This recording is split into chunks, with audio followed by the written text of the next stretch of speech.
Hey guys, welcome back. It's week 4 and I've got a new setup here in the office. Well, mostly, it's still a work in progress.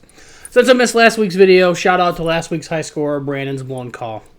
Here in week 4, the high scoring squad of Scott and Josh's Pocket Dogs defeated Tom's Ruptured Chubb 173.4 to 136.6.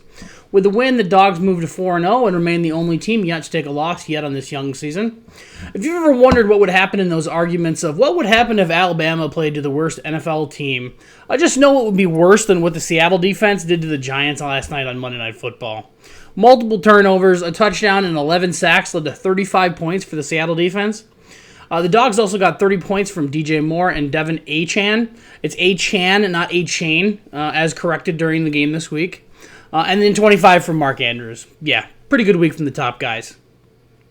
The Chubbs weren't completely limp this week. They did score 135 of their own, led by 29.6 from Anthony Richardson, 22.3 from the Jags defense, and double-digit games from 5 other players. Richardson might have had a pretty good day, but he really wasn't looking for Michael Pittman Jr. at all, as the wideout just scored 4.5 points with just 1 catch for 15 yards and a 2-point conversion. Now, this stat line kind of sent me down a rabbit hole. Apparently, stats don't count on 2-point conversions. You don't get a catch or yards, which seems weird. I don't know what the NFL's doing there, but that must be how the official scoring rules it. We don't know either. Week 4's biggest blowout was Aaron's Picking So Bad It Hurts, whomping on Trent's JT Make Me Great Again, 123.3 to 46.7, a new season high for the biggest blowout margin at 76.6 points. Aaron got 30.7 from Kyron Williams and 24.2 from Jalen Hurts. You also had 18.8 from Baltimore's defense, 17.9 from DeAndre Swift, and 15.5 from Devontae Adams. You nearly had the perfect lineup in, just needing to swap out Denver wideouts in your flex spot, getting Cortland Sutton and his 11.7 points in instead of Jerry Jeudy's 8.2. And then there's Trent. We please just never, ever talk about what happened this week. 46.7 is a new league weekly low in which a team is attempting to set a full lineup. There's only one thing left to do here. Shame. Shame. Shame. Shame. You've now taken Eric off the hook for his previous low 49-point game in Week 4 of 2015. If you want to take any positives away from this, Eric finished second that year at 6-7. However, he did also start 3-0 before his dud. Results may vary. You got 16.5 from Trevor Lawrence and 10.2 from Tyreek Hill, and 20 points from the other 7 guys total, including 2 zeros, one from Tony Jones Jr., who fell off the earth after Alvin Kamara came off suspension, and one from Donald Parham Jr., who sprained his wrist early in the first half against the Raiders. At least your bench sucks so much that you didn't really have to worry about anybody putting up a huge number on your bench and being like, oh man, if only I'd gotten them in. Chuba Hubbard's 7.3 points was the best effort on your bench. In Week 4's closest game, Chris's Minnesota fanboy held off Alex's The Curse of the Bambino, 133 to 126.1, a 6.9 point margin of victory. CMC is definitely the story this week. His 51.7 points led all players in scoring this week. He had 3 rushing touchdowns, a receiving touchdown, and then something like 190 all-purpose yards on 7 catches.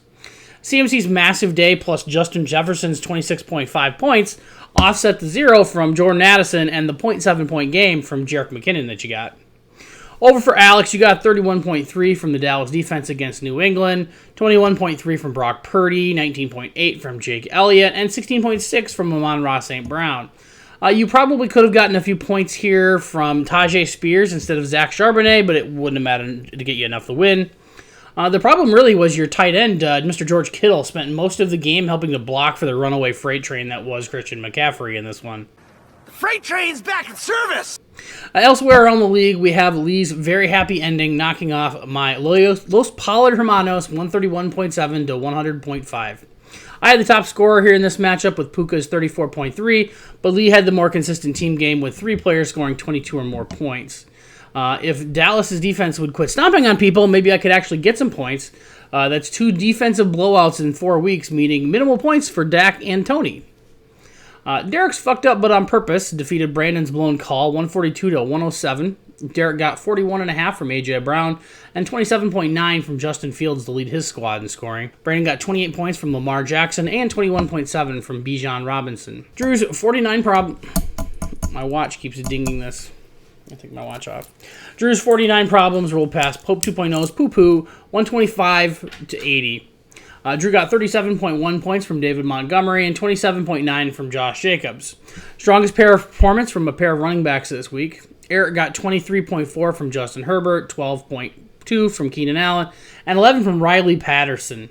Eric had the better bench here with 3 players scoring 10-plus points on the bench, all of which would have been better than a starter, but it really wouldn't have mattered to the final result. And finally, Nick's T-bowling for Columbine defeats Will's You Suck McBain 125.8 to 111.7, maybe? It says 11.7. That's definitely not right.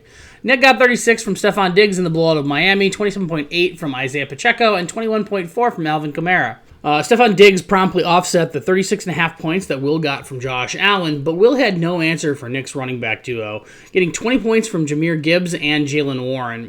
For all those who are following along to see if Will is actually checking his team, as of now, the answer still appears to be no, but next week is the first week in which a bye comes into play for the man. We will see if he actually adjusts his lineup. No waiver claims this week since it's Tuesday when I'm recording this. In terms of wagers, Derek won a 6-pack off of Brandon this week in their head-to-head matchup. Green Bay's loss doesn't really help me with my hope of helping them getting into a winning record.